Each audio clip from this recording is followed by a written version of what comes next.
Constructive criticism looks like, hey, you could do this better, or you're not the best at this right now. You need to work on when you're delivering that speech. You need to work on the projection of your voice.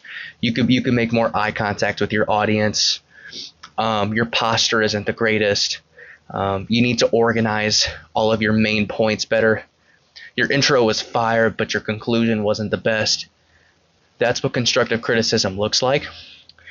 Because, hey, I'm pointing out these things to you that you could be better at, but I'm doing that with the intention and the purpose of bringing this to your attention so you're aware of it, so that in your future speeches you deliver more powerful speeches. I'm doing this with the intention of doing construction work to help build you up. And that goes with anything.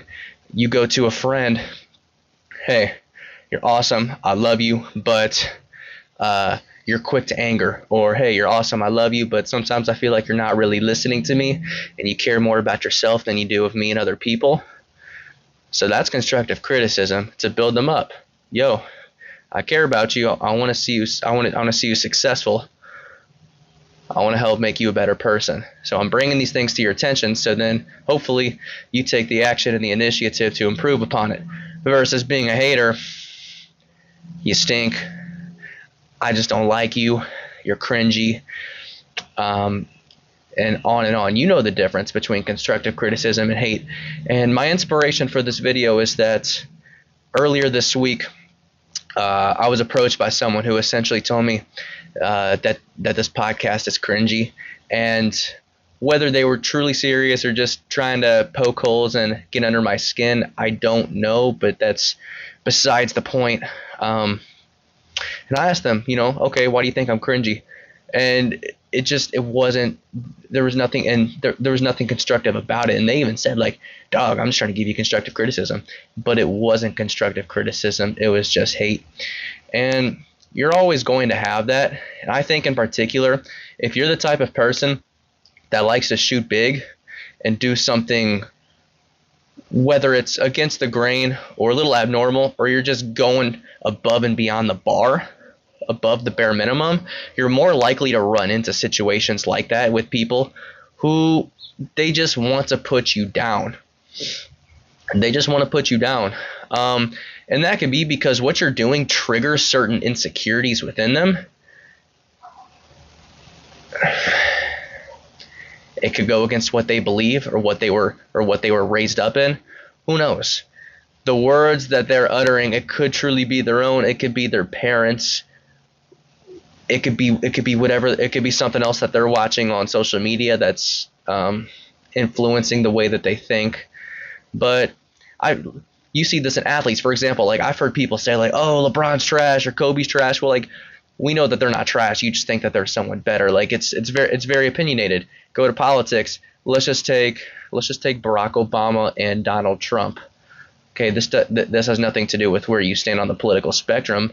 Both of those, former president, current president, both of those people there's millions around the world who love them and believe that they were a terrific president, terrific leader, and there's millions of others who think the exact opposite. Polarizing. They have supporters. They have people who are giving them constructive criticism, and they have people who are just straight up hating on them, some of whom they don't know the facts. Yes, both the Democrat and the Republican, they have haters, some of which might have valid reasonings, and others might just simply hate on them because of their party or because of one little thing that triggers them.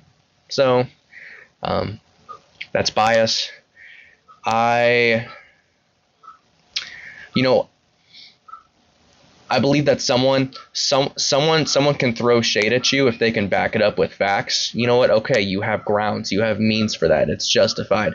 But someone who they hate on you, they say that they don't like you, or they say that you're not good at this, but then have absolutely nothing to back it up whatsoever, or haven't done their research and they're misguided, that's a totally different scenario. And quite frankly, they just make themselves look foolish. So that's all I really got. This was just a freestyle conversation, Freestyle Friday on the Chili Wolfpack podcast. I'm your host, Ian Wolf, And I hope that you enjoyed the discussion today. Just remember, there will always be people who try to put you down and suppress that vision and the blueprint that you have. And I encourage you to seek wise counsel, ask for constructive criticism and advice. Some people you ought to listen to. Other people, it's best to just turn your cheek and keep walking. God bless. Enjoy your weekend.